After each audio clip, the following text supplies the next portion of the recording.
किसी ने बिल्कुल सही कहा है कि जो बोओगे वही काटोगे।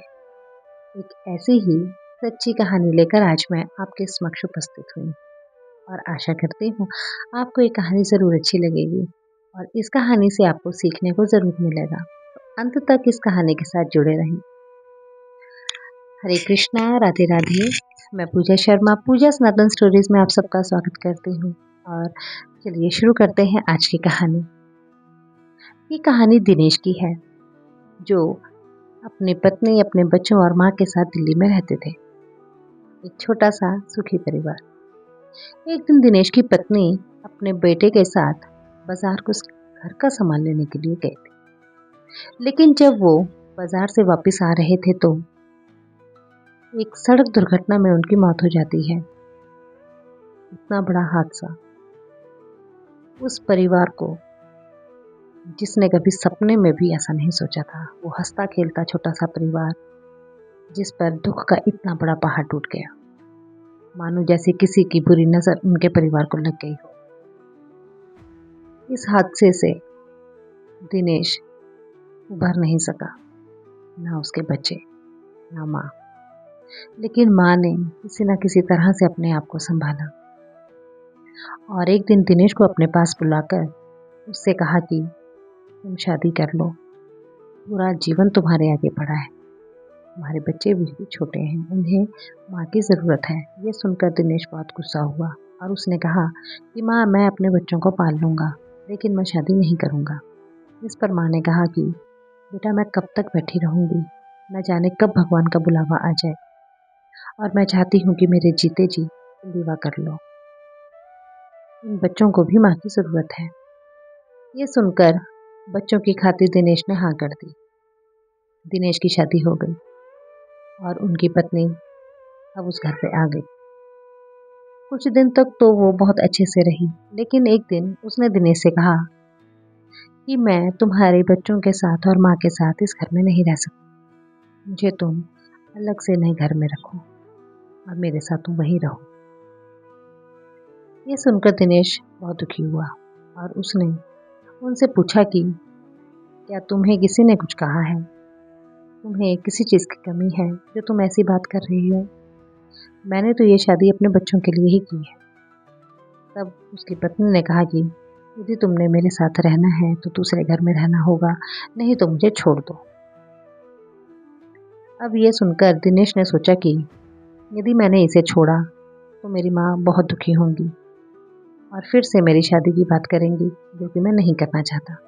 तो ना चाहते हुए भी दिनेश ने अपनी पत्नी का कहना माना, उसके साथ अलग घर में रहने लग गया।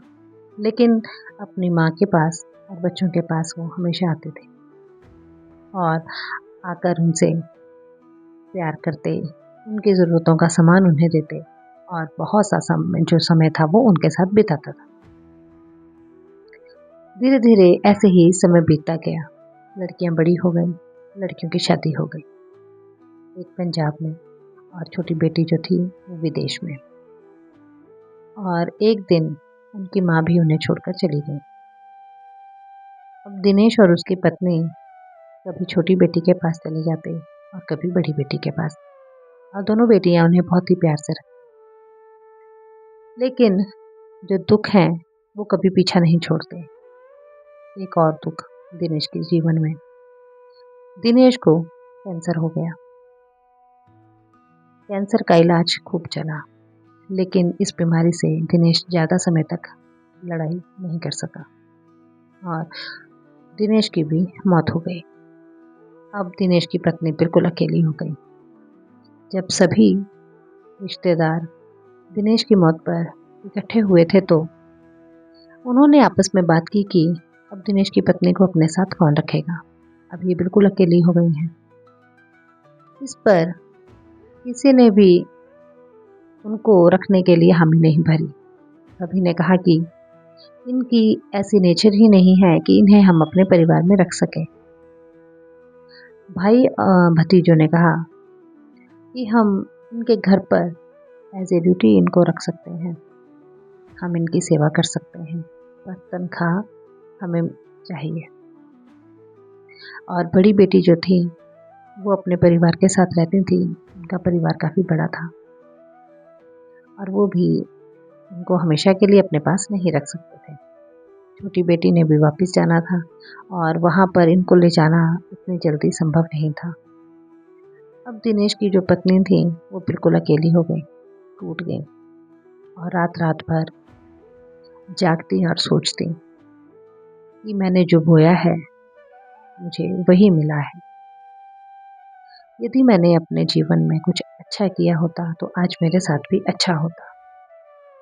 एक दिन ऐसा था कि जब इनको मेरी ज़रूरत थी तो मैं इनके साथ नहीं रही और आज मुझे इनकी ज़रूरत है तो सब मेरे साथ नहीं रहना चाहते और ऐसे दुख में रहते रहते एक दिन उनकी भी मौत हो जाती है। तो देखिए, ऐसा ही ज़िंदगी में हमेशा होता है जब हम अपने कर्मों को अच्छा नहीं करते। इसलिए हमें अपना भविष्य देखना चाहिए कि किसी न किसी मोड़ पर तो हमें किसी न किसी व्यक्ति की ज़रूरत ज़रूर पड़ती है। इसलिए अपने कर्म इतने अच्छे करो कि जब हमें ज़रूरत हो तो एक नहीं 100 हाथ हमारी तरफ बढ़े, बिना बोले लोग हमारे पास आएं। और ऐसा तभी होगा जब हमारे कर्म अच्छे होंगे, हम दूसरों की सेवा करेंगे। तो आपको ये सच्ची कहानी कैसी लगी?